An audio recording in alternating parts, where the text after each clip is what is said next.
اللہ کا فضل ہے کہ اللہ تعالیٰ نے کام کا تعارف بھی کرا دیا اور کام کرنے والے پیدا بھی.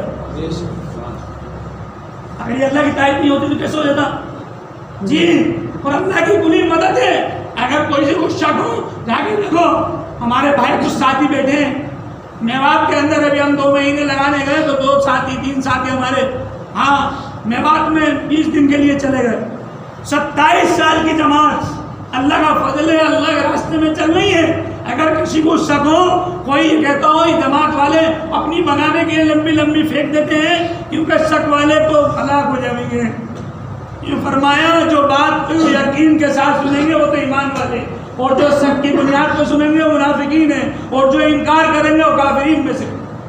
اللہ کے نبی کے ساتھ یہ 3 طبقے تھے کہ اللہ کے نبی کی بات کو مان لیا کرتے تھے. جو مان لیا کرتے تھے وہ ایمان والے تھے, اور جو شک کیا کرتے تھے وہ منافقین تھے, اور جو انکار کیا کرتے تھے وہ کافرین تھے. تو کچھ باتیں ایسی نہیں ہوتی کہ ہم کہنے والا اپنی طرف سے کرا, دلیل کے ساتھ کی جاتی ہے. اللہ کا فضل ہے, آج بھی جا کے جاؤ مل لو. 27 سال کی جماعت کام کر رہی ہے, اس میں ایک ساتھ کوئی ساتھی ایسا نہیں ہے جسے اللہ کے رسول کی زیارت نہیں ہو گئی, اور کئی مرتبہ ہو گئی. اگر یہ کام حق نہ ہوتا تو میرے نبی آن کر باپ کے اندر یہ اللہ کے رسول ایسے آ جاتے کسی نہ ماننے والے کا. اور ایک ساتھی کی تو عجیب کارگزاری سنی, عجیب کارگزاری. کیا ہوا کہ اس ساتھی کا گلا بیٹھ گیا, اندر کوئی ایسا پھوڑا نکلا جس سے گلے کے اندر نہ پانی اترتا اور نہ کھانا اترتا. اسے آل انڈیا اسپتال لایا گیا. اسپتال میں ڈاکٹر نے جواب دیا اس کا کوئی علاج نہیں, آپریشن کرتے تو جب مر جائے گا, گلے کا معاملہ ہے, اور اگر اسے دوائی دے تو اتر نہیں سکتی, اس لیے تو اس کا آخری اسٹیج ہے, یہ دنیا سے چلا جائے گا, اس لیے اس کے بچوں میں سے بھیج دو. جب اسے پتا چلا کہ میری آخری اسٹیج ہے تو اس نے یہ نہیں کہا کہ ہاں بھائی مجھے گھر بھیج دو. ان نے کہا میں تو 27 سال کے نکلا ہوں, میری موت بھی ہوگی تو اللہ کے راستے میں آ گیا. وہ اللہ کا نظام ہے. اللہ تو اللہ ہے. جب بندے کی نیت مضبوط ہو جاتی ہے تو اللہ کی مدد شامل حال ہوتے ہیں, اور جب نیت میں ہی جھوڑ ہوتا ہے, اگر ان کے نیت میں جھوڑ ہوتا کہ اب نہ بچوں گا, اب تو اپنے بچوں میں جا کے چند دن گزار لوں, تو اللہ کی وہ مدد نہیں آتی. مگر ان نے ارادہ کر لیا کہ میں نے اللہ کے لیے 27 سال دے چکا ہوں, اگر موت بھی ہوگی تو اللہ کے راستے میں ہوگی. جب وہ چلے گیا تو اللہ کی مدد 2-4 دن کے اندر ایسی آئی کہ خواب میں کیا دیکھتا ہے, اللہ کے رسول اور حضرت ابو بکر صدیق رضی اللہ عنہ تشریف لیا ہے. اللہ کے نبی نے کہا ابو بکر سے, ابو بکر اس کا آپریشن کرو. کیا کرو؟ اس کو آپریشن کرو. بتا رہے ساتھی ہمارے کہ اس ساتھی نے ایسے بتایا کہ میں نے خواب میں دیکھا حضرت ابو بکر صدیق نے کوئی ٹین کی طرح کوئی سیکھ سی تھی نکالی اور 3 مرتبہ میرے گلے میں ڈالی. کتنی مرتبہ؟ کہ بس وہ ڈالی, اور اللہ کے نبی نے کہا ابو بکر کیا ہوا, ہو گیا آپریشن؟ ہاں. کہ ٹھیک ہے چلو. ایک دم آنکھ کھل گئی. آنکھ کھلتے ہی دیکھا تو اس کے گلے میں نہ کوئی تکلیف ہے, پانی پی لیا تو پانی بھی اندر گزار لیا, کھانا کھا لیا تو کھانا بھی, آواز بالکل کھل ہوئی. ان نے ساتھیوں کو بیان دیا اللہ کا فضل ہاتھ میں چل رہا دیکھو. تو اللہ کی مدد نہیں ہوئی, یہ اللہ کی مدد اللہ تعالیٰ نے اپنے نبی نے کریں.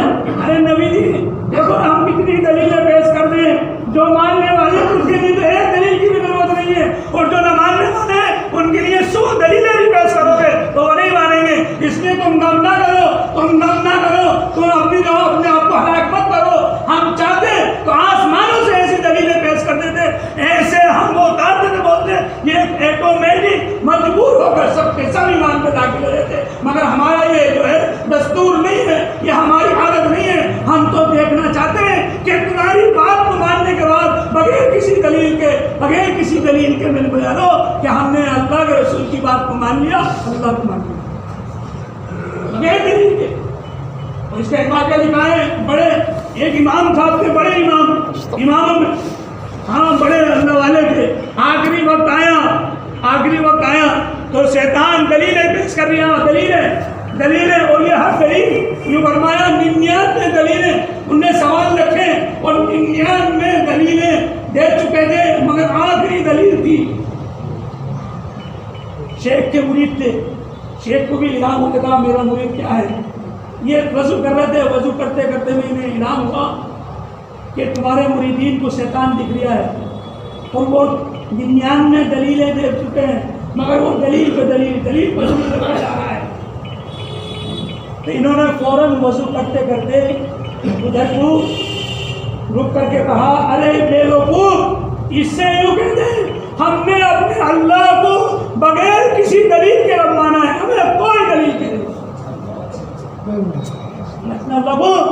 بغیر دلیل کے کب مانا ہے، کوئی دلیل کی ضرورت نہیں ہے۔ اس نے کہا تھا مرکز سے بار بار تم کسی سے زیادہ الجھنے کی ضرورت مت کرو، تم سے پیش کرتے رہیں گے اور لوگوں کو تم دلیل پیش کرتے رہو گے تو دوسرا سوال ڈال دیں گے، اس لیے کام چڑھا دیں گے۔ ہمارا کام تو بے چھوڑا اللہ کے راستے میں چلنا اور پھرنا ہے، ایک ایک امتی کی فکر رکھنی ہے، ایک ایک امتی اللہ کے رسول کا میرے پیاروں بہت پیارا ہے۔ ایک بھی امتی جہنم میں چلا گیا اور ہماری محنت میں کمزوری آ گئی تو کل قیامت میں ہم سے کوئی جواب نہ دیا جائے گا۔ اس لیے میرے پیاروں ارادے عزائم اپنے مضبوط کرو کہ 11 تاریخ سے انشاءاللہ اللہ کے راستے میں ہم لوگوں کو نکلنا ہے۔ یہ 11 تاریخ مشورے سے طے ہوئی ہے، اللہ کا فضل ہے، اس سے جماعتیں نکلیں گی 4 مہینے اپنے آپ کو پیش کریں۔ 11 تاریخ سے بتائیں۔